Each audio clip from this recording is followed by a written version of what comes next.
Hello, everyone, and welcome once again to Wizard World Virtual Experiences as the crowd applauds wildly from the safety and comfort of their homes. Applaud, actually, if you're there and you're watching, but also show us your love. Hello, everyone, and welcome once again. Oh, I got myself playing here. Apologies for that. That's the old playing the stream in the background while you're watching the stream. Welcome again. Show us your love in the comments and in the streams with your heart emojis, your like emojis, all those applaud emojis.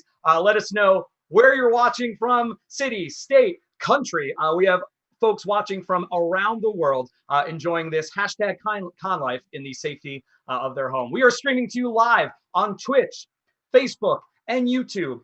We want all of your questions for these next two individuals that are coming out. I'm super excited to be chatting with them.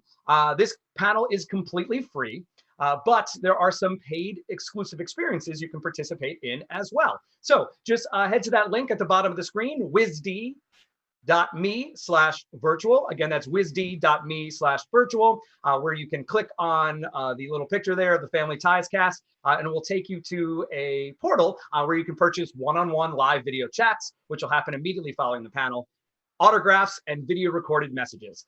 Those live one-on-one video chats are only happening today, immediately following the panel. So please purchase those if you are interested for the next hour. The autographs and the video recorded messages will be on sale throughout the evening. So definitely take advantage of that if you are able.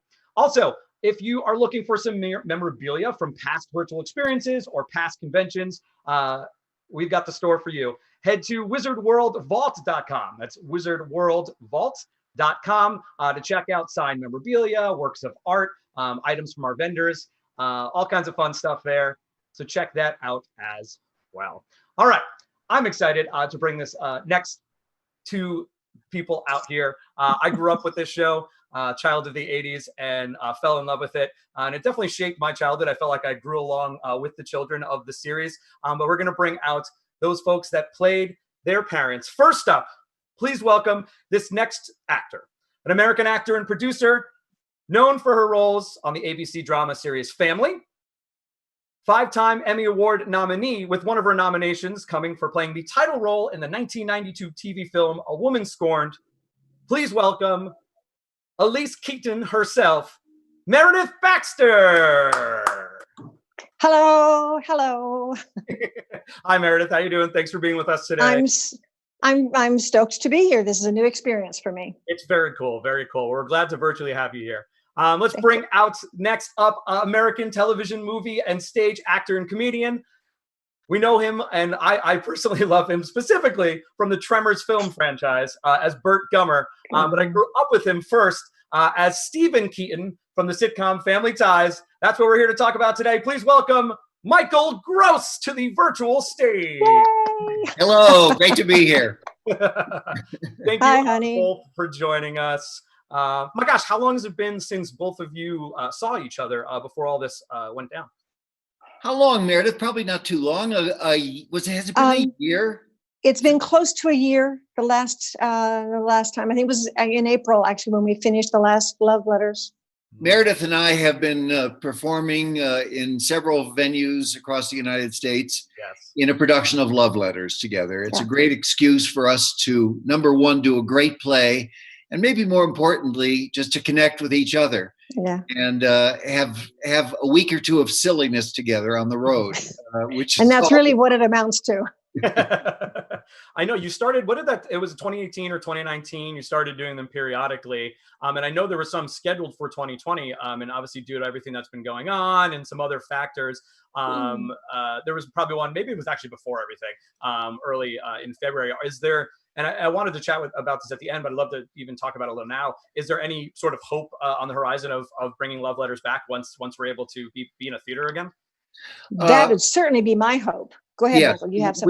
We're hoping the people who were booking us actually ran into some health problems, and so our booking agents, and so they've kind of taken a vacation right now, even before COVID, and so we need to get together and reorganize some new way of getting on the road, because we do it well. I'll speak for myself. I adore her, and I thought you were going to say something else. you don't have to say something nice in return if you don't want to.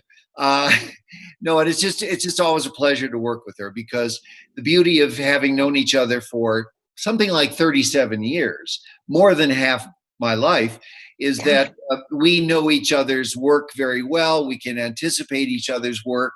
It's such fun. It's such fun. Yeah, Like I'd have to mirror that. We're like two He just makes old me laugh in billions. Say again, honey. No, well, exactly that. It's the sweetness of knowing what's going on over here on the other side of the stage when I don't even have to look at him. And I just and the audience is laughing and I go, oh yeah, he's doing that. Oh, he's milking that now. Okay. And I just love it. We have fun. We have fun and we have a great time. That's so awesome. And obviously that chemistry came from your performances together on Family Ties. Fans watching out there, I'm going to kick things off with a few of my own questions, but then if you do have a question for either or both of these amazing performers, go ahead and tag at Wizard World or at Wizard World Virtual in the comments, and we'll get to as many fan questions as possible. But I would like to start just with I always find it interesting how projects come together from casting and writing, and then, who gets picked and who doesn't get picked and things like that. You both were in the industry already. Meredith, we mentioned the series Family before Family Ties. And then Michael, obviously a bunch of TV movies and films. And I wonder, I'd just love to hear both your stories about then how that led to the ultimate casting process and being selected to be on Family Ties, the show. Meredith, why don't you start? You were the first member of that cast to be chosen, correct? Actually, I think Tina was. I may be wrong, but I somehow think that Tina was. I did not know that. Okay. Do you know Gary Goldberg? Right. He created the show. He and his wife Diana were at my house for dinner. Had nothing to do with me. The fellow I was married to was hosting them for dinner because of a project they were talking about. And 2 weeks later, I got a call from Gary saying, hey, would you like to come in and talk to us about this project? They were offering it to me at that time. So it was thrilling because I really adored him. He was formidable and funny and so talented. That's how it happened. And I said, I did not dither. I said yes right away. So you and Tina were the first people cast. I somehow thought you, all these years later, I thought you were the first person cast that was being built around you. Well, I'm sure it was built around you, but I mean, I didn't know Tina was cast first.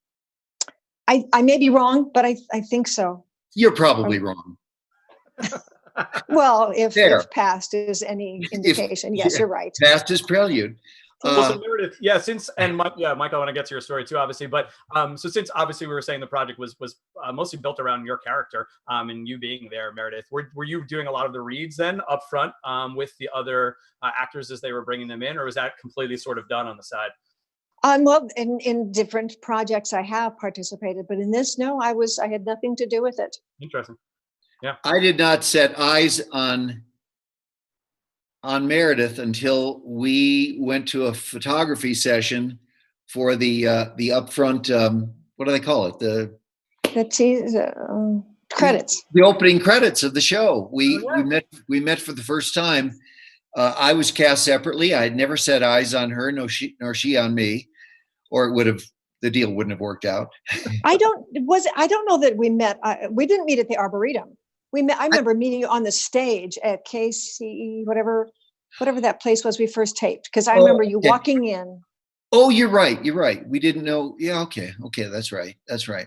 But I was the last person cast in the show. I think everybody else had been set, and they were still looking for someone. I was cast out of New York City. I was put on tape back there, and as the way Gary David Goldberg, our late esteemed producer, used to put it, I was actually chosen by his daughter. He was looking at a number of tapes that had been mailed to him, and just popping in these old, in the days of VCR, popping in those tapes, and his daughter and I was doing my audition, and his daughter said, "Oh, I like that one, Daddy." and so Shanna was chose me, and to this day she credits my career with her choice, and she still insists I give her 10% of whatever income I make. So there you go. It all went down from there. It's so interesting when you mentioned, Michael, briefly about meeting most of the cast for the first time for that opening credits shot, which is such an iconic part of the show. Like, we all remember the family portrait and the song, and that had to be interesting, meeting everybody and having to act, right, like you were a loving family, like right at day one. It's what I've always done that. Yeah, it's what actors do all the time, isn't it? That instant, that moment of, and that's where casting really comes in. That's where casting is a charm, because we were blessed with some wonderful people. Yes. Michael Fox, Justine Bateman, Tina, Meredith, myself. It was just so perfect, and that's just gold. And there's no guarantee that's going to happen. Yeah. Wow. I'd love to talk a little bit. So some of the comments that are coming through from folks watching are like, "Hey, it's my TV parents. Hi, mom and dad." And you mentioned the creator. Oh my gosh, I'm like drawing a blank right now. Gary David Goldberg. Gary, of course. Gary, he was had his daughter pick you as the father. We really, speaking as someone personally who grew up with the show, you know what I mean, watching it.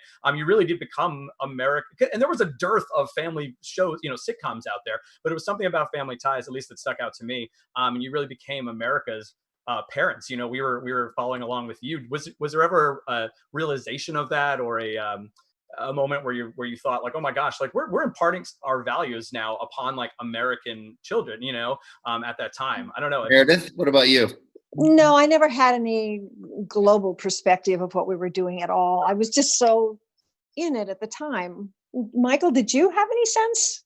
I had a sense it took a while, but when I began getting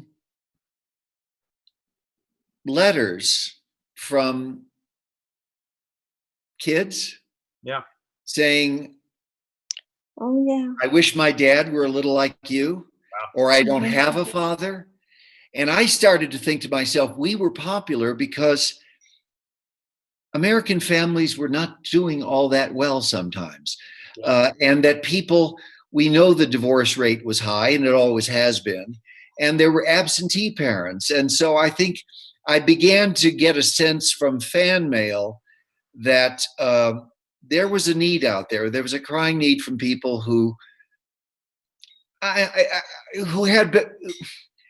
had better parents than what they had. And I always had to emphasize to them, wait, I'm sure your parents are doing as good as they can. They don't have 8 comic writers working for them the way we do. I don't make this stuff up. I'm not that wise in real life. My own children wish I were as nice as that man they saw on television. And so we had good comic writers. We had wonderful, humanistic, dear people who understood the human condition and could render it comically and well, week after week. And I just repeated their lines. And something else I think that contributed to it, I can't compare us to other shows because I didn't watch other shows, but I knew what it was like for me on the set. And I really felt, I think we felt so connected. Yeah. I think I think we really adored each other. I think we had a lot of respect for what each of us brought to the table. And when I think people saw that connection, when Michael would just make me laugh so much in something. So there's such a warmth and commitment and sense of generosity. We never felt we were competing with each other during our scenes or anything.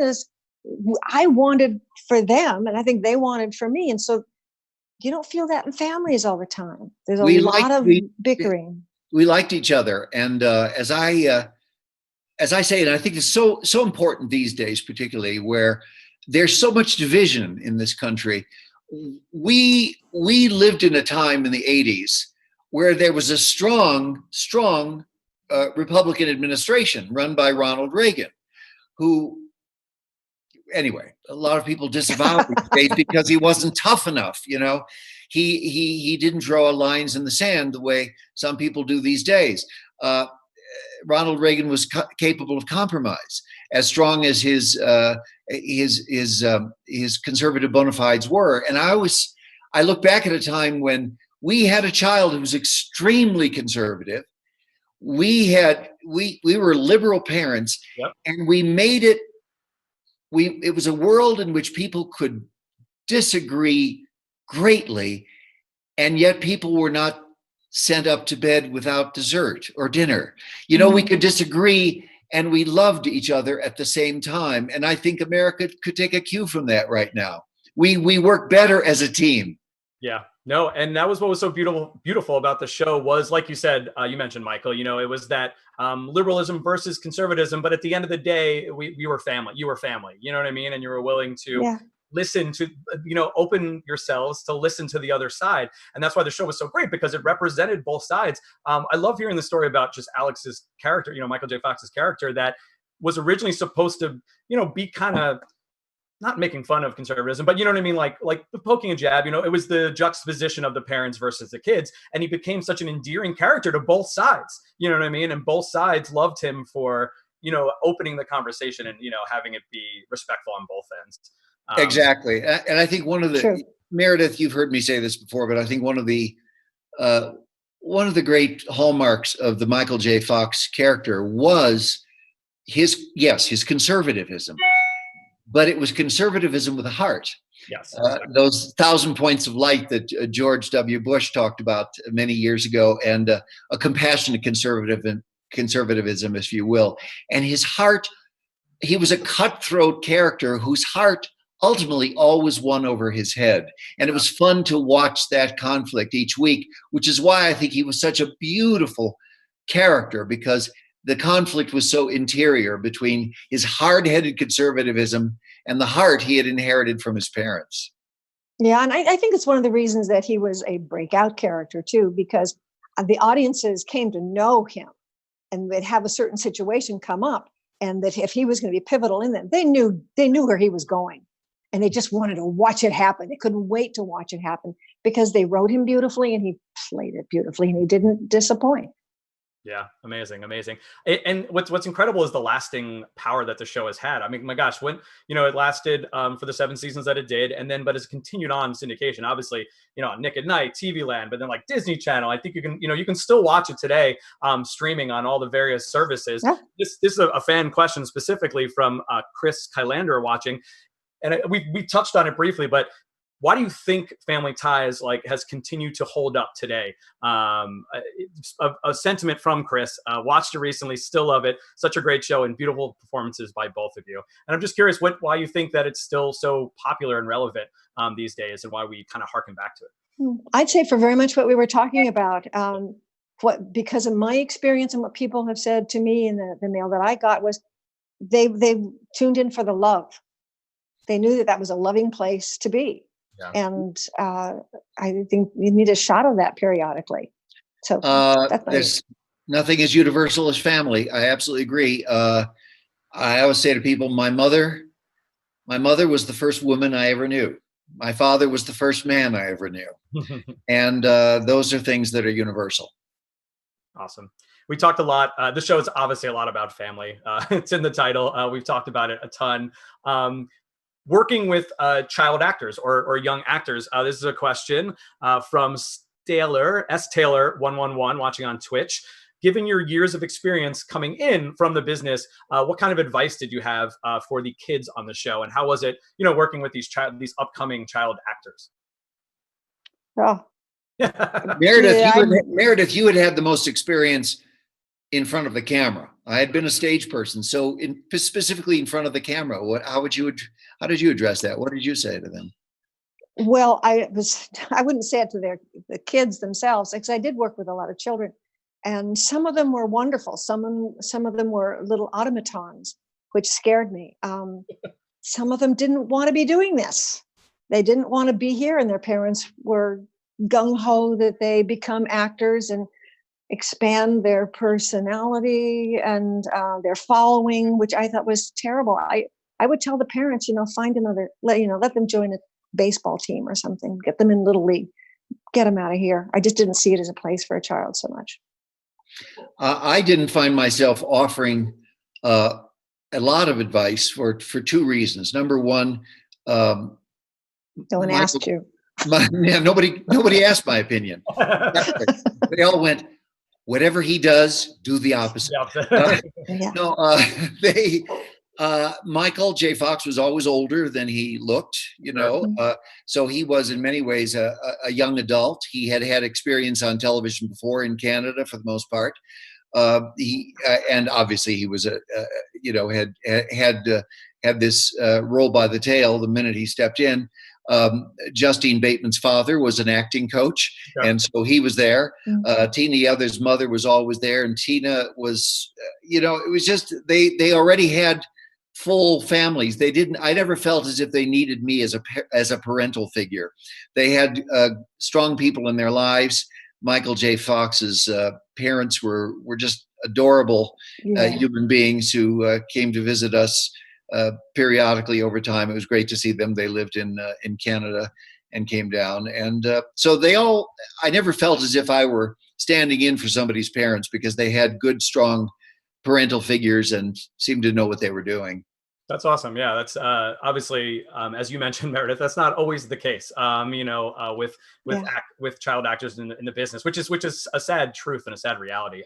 So you can always tell the shows that are successful are the ones that have the strong families already supporting them. You know what I mean? Or hopefully, we hope. Yeah. Well, let's talk a little bit.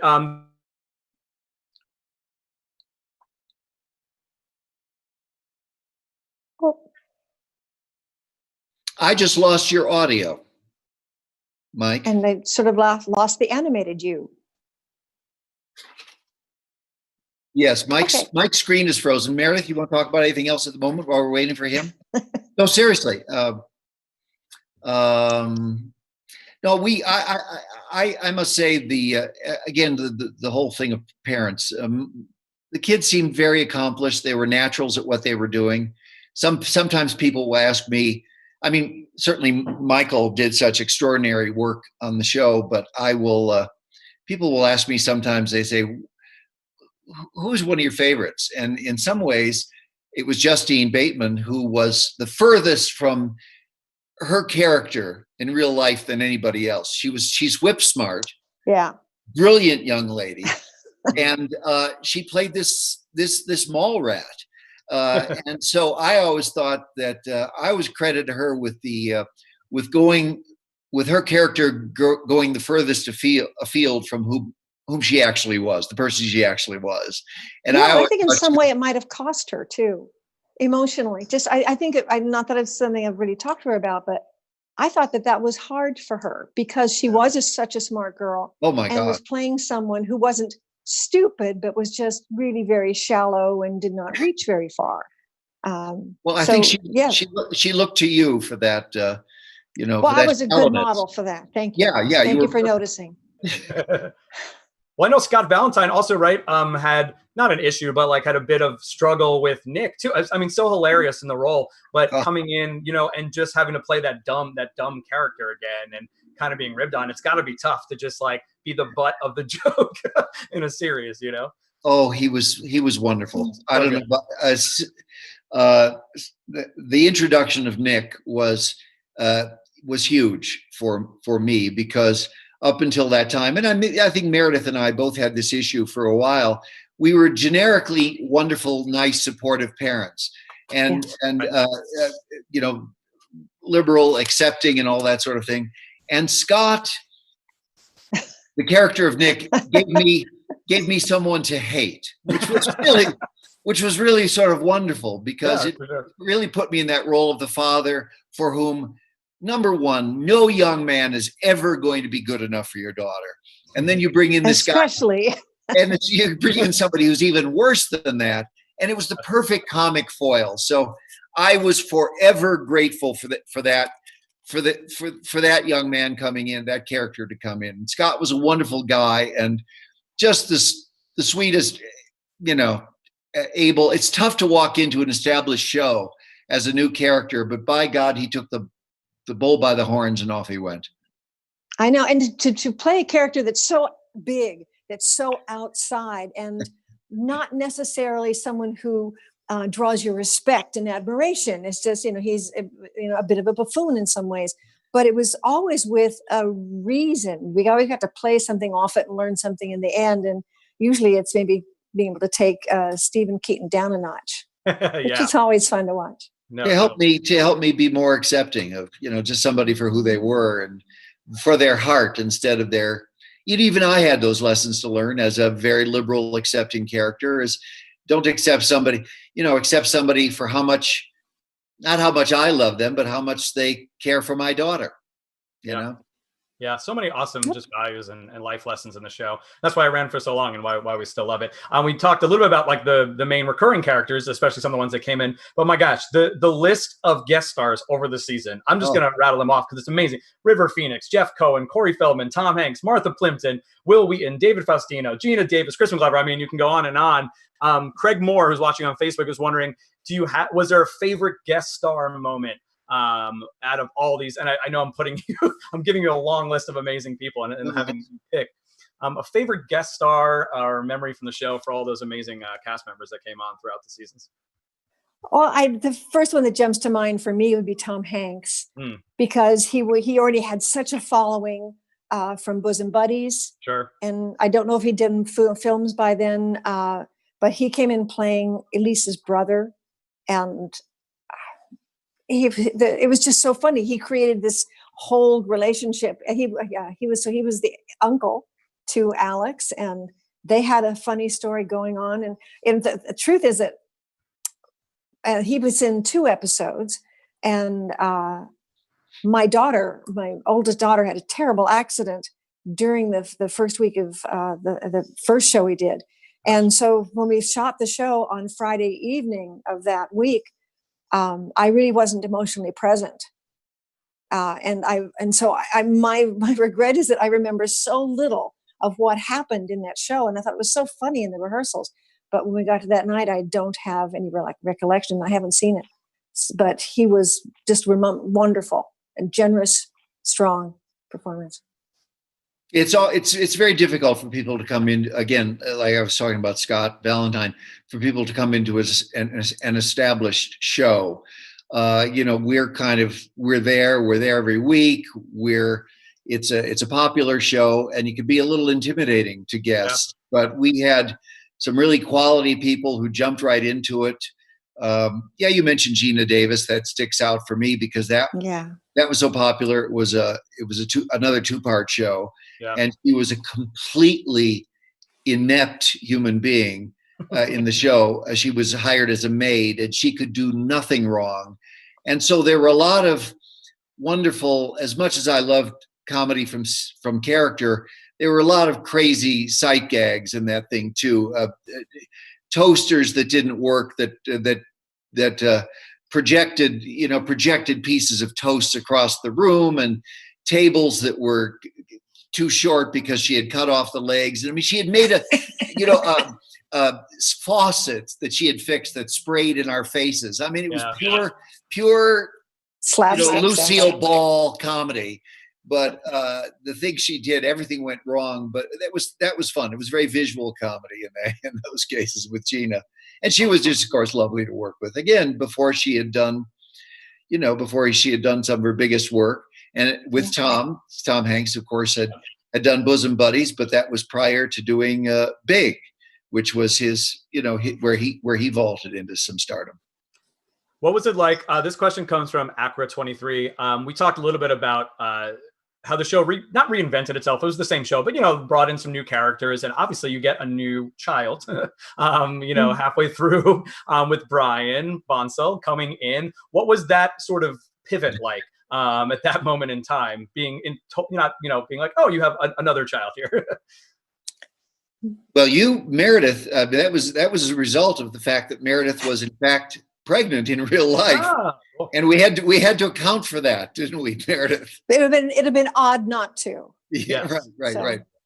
Yes. Otherwise we'd have thought it was just a goiter. Yes, probably. Yeah. For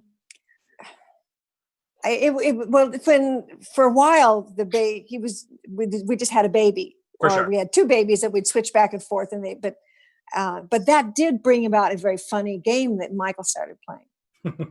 When you Michael, clip your Michael no Fox? you Oh, okay. No, I'm just curious. with the clip with the clothespins on everybody. Oh, It was around that time you started.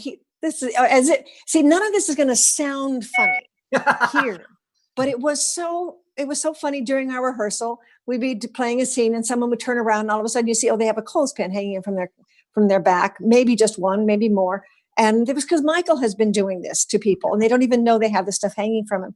And I just remember the time when someone turned around because they were holding the doll that substituted for the baby during rehearsal. They turn around and the doll has something hanging from it. Well, that becomes riotous laughter, which right now you just go, well, I don't see it. But that's right. I had I tried to get as many clip clothespins on people on the backs of their clothing, and they didn't know they had the bond. That's what we were reduced to. I must say that one of the funnest times one of the nicest remembrances I have is from time to time working with Meredith, who, when she started laughing, could not be stopped. When something struck her as funny, I mean, the tears would be falling. She'd be bent over, and we just have to stop everything and it was great to see, because there's nothing quite as lovely as laughter in a world where there are many times way too many tears. And to see somebody lose themselves in laughter the way Meredith did, I never lost myself that way. You just completely went round the bend. I love that. Well, as I said, it was so many times, it would just be my mistakes. I'd make a mistake, or you would start me laughing. You'd make fun of my teeth, as if I had these big teeth and calling me like a rabbit or something. And I would be playing a serious scene with him, eye to eye, and he's going, which was funny at those days. I'm never doing that again. Okay. No. Well, we did laugh a lot at each other's expense. Sorry, Mike. Yes. No. I was just going to reflect on, I think that's, again, what made the show so powerful was your all's acting relationship as two people in love. And it definitely came across and exuded itself through the TV screen. So thank you again for both your amazing performances. I think that's really what brought the show to life. I'd love to bring up some, the show ended, and I think Gary, it was at the height of its popularity, was doing really well. And Gary decided, hey, we're done. We're moving on from this, which I think is very admirable. I think a lot of shows go on too long, you know what I mean? And overstay their welcome. I agree. So to leave on top is great. But a specific question from Ann Bostic watching on Facebook was, how was that? How was the end of the show? Were you ready to move on at that time? And, was it bittersweet? And, just some reflection on the show ending. Well, I will tell you, my memory of this was that we came in, we were all kind of dreading, I think there was some upside. We were looking forward in a way to have something be different, but to walk away from this was very difficult. And so the Monday morning of our last week, we got the script, and it was awful. Do you remember this, Michael? It was just. I don't remember it being awful. Okay. What I remember, it was like, wait a minute, this is supposed to sum up our 7 years. Yeah. We want to see our relationships and our love and what our loss is here and what's changing and what we're going to be facing here. And none of that was reflected. And so we'd have to learn these scenes, and it was too long, and we had to learn these scenes and mount them. And I think on Tuesday we'd mounted it and walked around, and it was, they'd send rewrites of scenes in, and it was like, no, it's not right. It's not right. It just felt empty. And it was just like meaningless words we were saying to each other. And we suffered during the whole week. Thursday we had, they give us another rewrite, and we did the camera blocking day.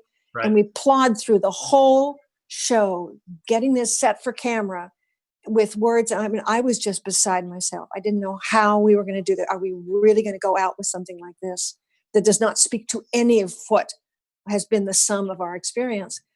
And then, and the writers agreed, and they said that they were having a hard time. And I think they were having a hard time saying goodbye themselves. They didn't want to do it in some ways. And that was funny, because I didn't look at it from their point of view either. All I was thinking was they're letting us down so badly. And then we would do is we taped on Fridays. We would come in, we would rehearse, but then we would tape it all afternoon, and then we would do it in front of a live audience that night. And when we came in on Friday, that script they gave us was it was incredible. It was really the summation of everything you wanted. Of how much we cared, what Alex going after college was going to feel like for us, what that sense of loss and separation is like. It was really moving. It was really quite extraordinary. Maybe it's because that last script is so good that I don't remember the first 4 days. Maybe I'd block that out because I remember it being a very effective episode and, very touching. It was a little hard for everybody. I certainly had mixed emotions. There was a part of me that loved what I was doing and yet was eager to do other things. Yeah. The danger always is when you do something that's so successful. I was, you're going to be that forever. The business will never accept you as anything but that. Yeah. You're getting, put in a little box there because television is powerful. They see you every night in their, once a week in their home in a very intimate. And these are the days before you could record a lot of this stuff. You really had to show up and be there on a Thursday night. Sure.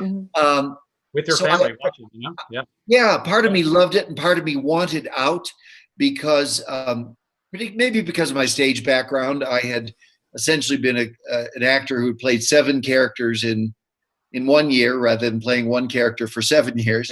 And so part of me has always loved the variety and it's one of the reasons why I did not immediately, many television actors are recycled into a new series almost immediately.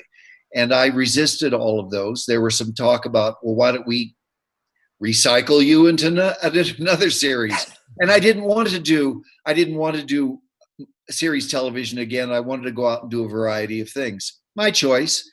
I didn't necessarily want to become a TV star or something like that. That having said, now I've done 7 Tremors movies, I don't know. Yeah, it's amazing. And it's great to hear those heartfelt stories. And I think, a shout out to all the creatives behind the show, obviously the late Gary Goldberg for going out on top, you know what I mean? And all the writers and designers. Alan Huger, designers. And Michael, I love them. They were really wonderful. And they cared so deeply. We had a great group. I can't imagine a better group. As Meredith mentioned, Alan Huger, Mark Lawrence, Michael Whitehorn, Gary, Susan Borowitz was on the show with it, I think, when we left, and Andy Borowitz, the political commentator. For a very short time. Her husband was one of our writers for a while, and just super people. So we were very Ruth.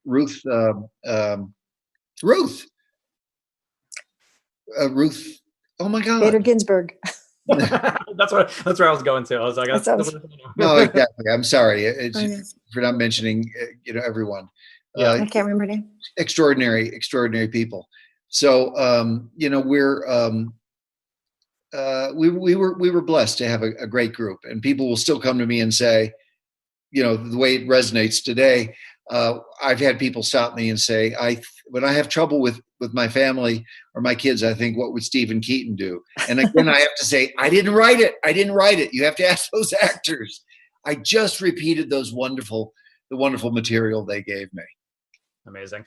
It's interesting because these days I think we're stuck in kind of this nostalgia or reboot, bring this back, spin-off type creative world right now. There's a lot of great creative things going on, but there's also a need for that nostalgia. Was there ever, and you mentioned both being ready, being done, after being sad, but then wanting to move on. Matthew J is wondering from Facebook if there was there ever talks of rebooting or spin-offs or bringing everything back, anything like that throughout the years? My recollection is that our contract went for 6 years, and they asked us to do a 7th. And I think the general agreement was we will do a 7th year if there is no effort to reboot the show. Oh, yeah. Excuse me. Ruth Bennett was the writer I was thinking about, who was so wonderful. Ruth was extraordinary.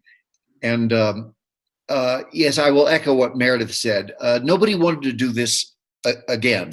Right. They all felt as if it was the perfect time capsule of the 80s. It was what it was. We wanted to end on top. Frankly, one of the reasons we ended was, as Gary David Goldberg, our producer, explained to us, we're running out of stories. At the heart of this is a character called Alex P. Keaton, who wants to conquer the world. We've taken him through high school. We've taken him through college. We've taken him through graduate school. Why is he still living with mommy and daddy? This is making no sense anymore. He wants to conquer the world. He's living in his parents' house. So we ran up against essentially the children getting too old to be with us anymore, and particularly this guy who wanted to conquer the world. So they said, we think we've got, at the end of the 6th year, as Meredith said, they said, we think we have one more year of stories.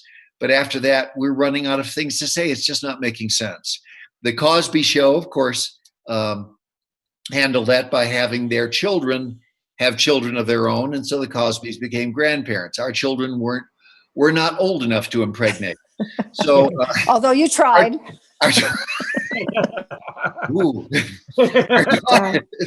Sponge bath, darling. No, see what a smart ass she is? No, so our daughters were not old enough for that. And it would have been illegal. So we moved on.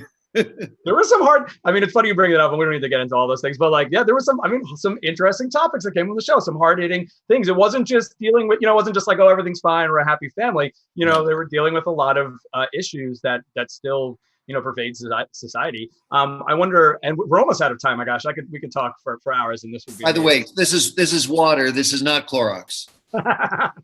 Nice.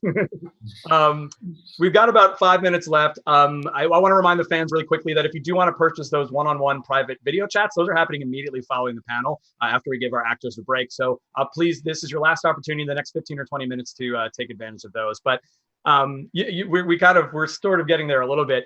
This is from Lucy Ulafona, I think that's right. Apologies if I messed that up, on Facebook. She feels that we sorely need a show like this on television today. How do you think something like Family Ties would do, and given, not necessarily, we don't have to get into politics, but just the creative climate of what's on TV and what people are kind of watching and looking for? Do you think it would even exist in the way it was? Sure. I don't see why not. You look like you have another opinion about Michael, but go ahead. Would not be attracted to, a loving family unit. Great. To have an intact family is always kind of interesting to see. I remember as a child, my parents had been divorced, and I remember sitting up in my friend's car, my friend with her parents, and her father was driving and her mother was here, and I just was looking at them. You call them mommy and daddy in the same house? Yeah. Wow, what is that like? So people will look to that. I think I think we need that. I don't think that changes just because we're in a different century. I agree. I think at the heart of, I first hated the title Family Ties. I thought, how boringly generic is that?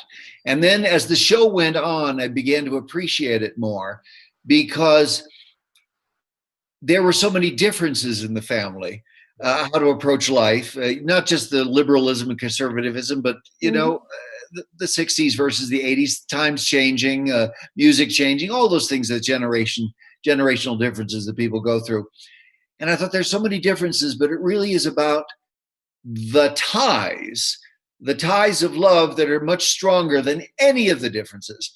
And so I think at the heart of the piece, and something that would be welcomed, and I think is a crying need in America right now, is stories of reconciliation, if you will. Yeah. Stories of differences reconciled, common ground, because I think families and countries and most systems work best when they find that common ground. Yeah. Amazing, amazing. Well, we are unfortunately out of time, but it was a Wow. pleasure chatting with you both. We have people watching on digital streams from across the country and across the world. And I would just love to hear just a little shout out from you both to the fans watching, and then we'll wrap up there. Thanks for signing in, saying hello. We much appreciate it. Not only is it a chance for me to see Meredith again on a screen, it had been too long, but to say thank you for all of you, because of your interest. You keep us alive in some ways, and so these texts and these questions are most welcome. So thanks so very much, and safe times for all of you in these COVID-19 days. Stay safe, stay healthy, take care of yourselves, and stay hopeful. Yes, hope for sure. Thank you both for being here. I know I speak on behalf of all the fans that are watching and that grew up watching Family Ties. That I personally was very lucky to have a household with two parents that were very loving. But I know a lot of us grew up watching you and considering you, again, as I mentioned, as our TV mom and dad. It helped a lot of people. So I think the effect that you had is much appreciated. So again, thank you for your amazing performances. We're very excited. Hopefully Love Letters comes back. But thank you again. I hope so too. Yeah, I know. So keep an eye out for that, everyone out there. What a pleasure. Thank you so much for joining us again. Please, one more virtual round of applause for the amazing Meredith Baxter and Michael Gross. Meredith. Thank you. Well done, sweetie. Michael. Thank you, Mike. Thank you so much. And our best to all. Thank you, Meredith. That was a pleasure. Thanks so much. Thank you. Bye. All right, fans, I'm going to stay on here and continue to answer any questions that you have in the Twitch chat or the Facebook chat. As I mentioned, you've got about 15 or 20 minutes or so before we cut off those live one-on-one video chats with Meredith or Michael. So if you'd like to take advantage of that, if you have a more specific question for either one of them that we didn't get to, that's an excellent opportunity to take advantage of this once-in-a-lifetime experience. We're bringing the panels to you free. Obviously, those are paid experiences. You can head to wisd.me/virtual to take advantage of that. And then we will send you a link of where you go for that Zoom call. If you do have a one-on-one chat already, we're going to give our actors about 15 or 20 minutes for a nice little break, but you can head to that link and you'll be greeted by a waiting room screen. Don't panic, that's exactly where you need to be, so check that out. Autographs and also video recorded messages are on sale throughout the evening. Unfortunately, due to everyone being stuck in their homes, we can't offer a specific photo, but we'll be making sure that it's one that you love of either. So you can put in some basic customizations for that, and in addition to the video recorded messages. Let's see. Pat asks, how will I be contacted for the one-on-one? So Pat, once you purchase, if you just recently purchased over the last hour, those emails will be coming out over the next 15 to 20 minutes. If you don't receive that, definitely email customercare@wizardworld.com for any questions that you have. Yay, thanks everybody. Jamie, Risa rocks it. Pat Weirdo. Thank you guys all for watching. For those fans, we didn't get to your questions. We apologize, but hopefully we got to as many as we could. Again, we thank you. Don't forget to head to the Wizard World Vault. That's where we have all the signed memorabilia, autographs, posters, photos, works of art from past conventions and past vendors and past experiences. Just head to the Wizard World Vault as well. And then stay tuned to our social media at Wizard World on Facebook, Instagram, and Twitter. We have a bunch of these coming up. There's some I can't even announce yet because we haven't announced them yet that I'm so excited about. But for the ones that we have announced, just scroll down to the bottom of the page there on Twitch or follow along on the posts in Facebook. You can see we've got some amazing experiences, including just announced the cast of Versailles and a Nickelodeon favorite, Ned's Declassified School Survival Guide. We also have Goblin Slayer, the anime series, coming up and manga coming up this Saturday with those voice actors. 1996 Yankees on Sunday. So we are in dire need of some sports action. So what better way than to sit down and chat with Wade Boggs and Doc Gooden. So definitely check that out on Sunday as well. The cast of Charmed next Tuesday. Cast from Dallas. We go back into the anime world with Assassination Classroom on May 14th, followed by Power Rangers Time Force on May 16th.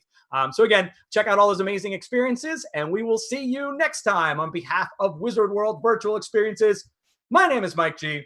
Have a great day, everybody. Stay safe, stay healthy, wear a mask. We'll see you all soon.